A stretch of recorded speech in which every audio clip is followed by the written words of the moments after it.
আসসালামু আলাইকুম।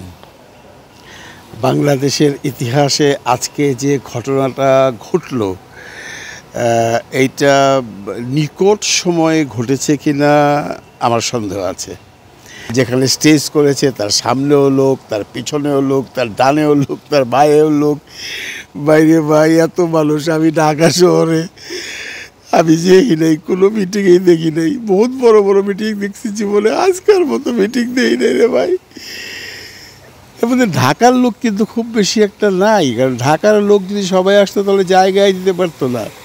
ম্যাক্সিমাম এসছে বিভিন্ন ইসলামী পন্থী দলের সদস্যরা।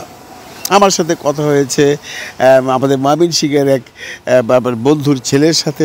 তারা বলছে তারা যাচ্ছে কালকের মিটিংয়ে, মানে আজকের মিটিংয়ে আসবে। ময়মনসিংহ থেকে এসছে ট্রেন ভরে ভরে। এবং আপনারা হয়তো একটা খবর শুনেছেন যে যশোর খুলনা থেকে আসবার সময় একটি বাস দুর্ঘটনায় অনেক সদস্য, বিভিন্ন ইসলামী দলের সদস্যরা বেশ কয়েকজন মারা গেছেন। এর জন্য দুঃখ প্রকাশও করেছেন পীর সাহেব, চরমনাইয়ের পীর সাহেব।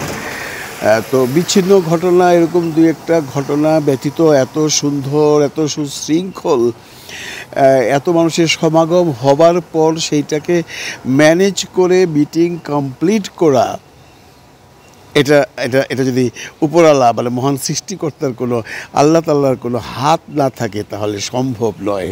এবং সবচেয়ে সবচেয়ে সবচেয়ে ইন্টারেস্টিং দেখেন, এত বড় সমাবেশ, এতগুলো মানুষ মুড়ি খেয়েছে, ছোলা খেয়েছে, কেউ বিড়ি সিগারেট খেয়েছে, কেউ পানির বোতল খেয়েছে, পানি খেয়েছে, বোতল ফেলে দিয়েছে, কত রকম ঘটনা এই মাঠটার মধ্যে ঘটেছে। কিন্তু এই যে ছেলেগুলো, মানে এই যে কর্মীগুলো, ইসলামী পন্থী যে দলগুলোর কর্মীগুলো আছে, তারা মাঠটাকে পরিষ্কার করে গেছে।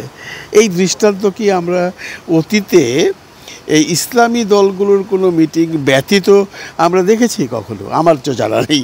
আপনারা কেউ যদি দেখে থাকেন তাহলে আমাকে কমেন্টসে জানাবেন। আজকে যে জনসমাবেশের একটা মানে ঢেউ তুলল, আমার গতকালকে একটা ইন্টারভিউ আপনারা দেখেছেন, ওখানে চরমনাইয়ের পীর সাহেব বলেছেন জনসমাবেশ হবে না, জনসমুদ্র হবে। আমি বলছি এটা জনসমুদ্র না ভাই, এটা সমুদ্র না, এটা মহাসমুদ্র। এটা হল আটলান্টিক ওশান, আর এটা বাল্টিক ওশান। এত বড় যে এর কোনো আগাবাতা নাই ভাই।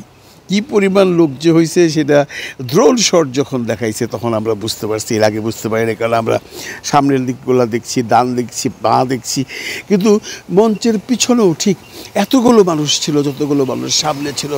ভাবা যায় বাংলাদেশে এত বড় একটা জনসমাবেশ ঘটানো একটি দল। হ্যাঁ, আমি একটি দলই বলবো, কারণ আপনারা আজকে দেখেছেন এই সমস্ত ইসলামী দলরা এক দল হয়ে গেছে। ওনারা প্রথম থেকেই বলে আসছিলেন যে আমরা একটি ভোটের বাক্স করতে চাই। তার মানে বাংলাদেশে এখন খেলা জমে গেল। এখন একদিকে বিএনপি সবচেয়ে বড় দল বলে আখ্যায়িত বাংলাদেশের, যারা অলরেডি ক্ষমতায় যাওয়ার স্বপ্ন দেখছেন বা স্বপ্নে বিভোর আছেন, হয়তোবা যাবেন না, সেটা সময় বলে দেবে। আরেকটি হলো এই ইসলামী ঐক্য জোট, যেটা ইসলামী আন্দোলন, তারপরে আপনার জামাত ইসলাম, নাগরিক ঐক্যবোধ আছে, এনসিপি, এরা মিলে যে ঐক্যটা করছে, সেই ঐক্য ভার্সেস বিএনপি এবং বিএনপির ঐক্য। আমরা জানি বিএনপিও অনেক দলকে নিয়েই তাদের এইবারকার যে ভোট মাঠে খেলাটা, তারাও একটি দল গঠন করছে। কারণ আপনারা জানেন বাংলাদেশে অনেকগুলো দল আছে, 145 না 148টা, যদি ওই সমস্ত দলের কোনো মানে কী আর বলবো, আপনারা জানেন এদের কোনো অস্তিত্ব নেই। এরা মানে একজন বা দুইজন নির্ভর দল। এনিওয়ে, আমি কাউকে ছোটো করে কথা বলার দরকার নেই। ওখানেও প্রায় 25-30টা দল থাকবে। সেই দলের ওয়েট কতটুকু আছে, কত মানুষ আছে, সেটা আলোচ্য বিষয় নয়, সেটা সময় বলে দেবে। কিন্তু এইখানে যে 4টি দল এসছে বা 5টি দল এসছে, এদের যে কত জনসমাবেশ আছে বা এদের যে কত সাপোর্ট আছে, আজকের এই যে সমাবেশ যারা সামনাসামনি দেখেছেন তারা বুঝেছেন, বা যারা টেলিভিশনের পর্দায় দেখেছেন তারা বুঝেছেন। এবং সবচাইতে সুখের খবর হলো যে ওনারা ঐক্যমতে পৌঁছেছেন এবং ওনারা মাত্র 3টি দাবি করেছেন: সংস্কার, বিচার, পিয়ার। তিনটার পিছনে আর আছে, সংস্কার, বিচার, পিয়ার। পিয়ার পদ্ধতি বাংলাদেশে আনতেই হবে। এটা যেহেতু এদের দাবি শুধু নয়, অনেক দলেরই দাবি, যদিও আমি যেটা দেখলাম বিএনপি বোধহয় এখানে একমত নয়। তবে আমার মনে হয় না, যদি এই দলগুলো যেভাবে একাট্টা হয়েছে, এরা যদি বলে যে পিয়ার পদ্ধতি ব্যতীত নির্বাচন দেশে হবে না, ইউনূস স্যার দিতে বাধ্য। কারণ ইউনূস স্যার নিজেই এটা চান। This is the system. এইটাই হোল ওয়ার্ল্ডে চলছে। পৃথিবীর 91টা দেশে পিয়ার সিস্টেম চলছে।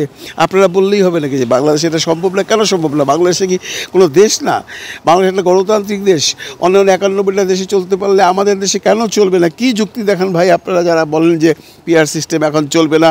তাদের উদ্দেশ্যে বলছি, পিয়ার সিস্টেমে নির্বাচন হবে, এবং পিয়ার সিস্টেমে নির্বাচন হলে কী সুবিধা অসুবিধা আপনারা যারা আমার ভিডিও দেখেন তাদেরকে কালকেও বলেছি, আপনারা জানেন কত রকম সুবিধা আছে পিয়ার সিস্টেমে।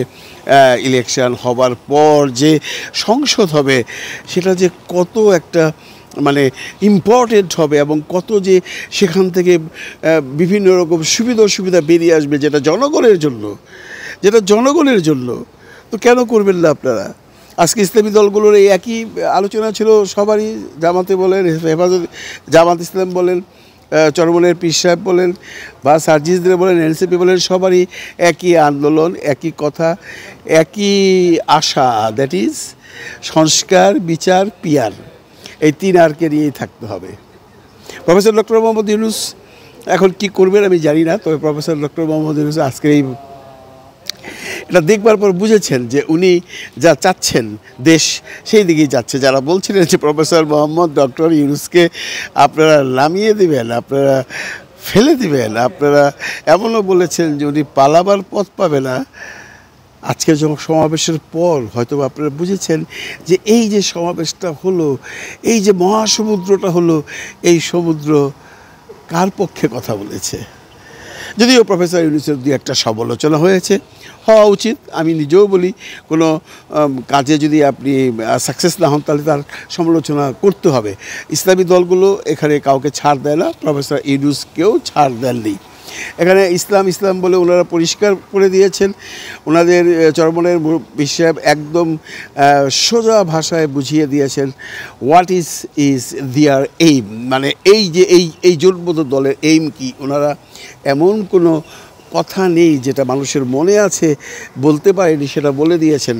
ওনারা কৃষকের জন্য কি করবেন, ওনারা ছাত্রদের জন্য কি করবেন, ইভেন কি ওনারা নারীদেরকে নিয়ে কি ভাবছেন সেগুলো ক্লিয়ার করে দিয়েছেন। আজকে যারা দেখেছেন যারা এই যে নাক সিটকাতেন ইসলামী দল বলে বা টুপিদারি বলে, তারা হয়তো বা এই অনুষ্ঠানটা দেখবার পর, ওনাদের কথাবার্তা শুনবার পর, যদি আপনার মাথায় এতটুকুন মানে বুদ্ধি থাকে, তাহলে আপনাকে বলছি, আপনি নিশ্চয়ই বুঝতে পেরেছেন এরা সন্ত্রাসী নয়, এরা চাঁদাবাজ নয়, এরা দেশকে ভালোবাসে, এরা নিজেকে ভালোবাসে না, এরা নিজের পকেট পুড়তে আসেনি, এরা সবার পকেট পুরাতে এসছে।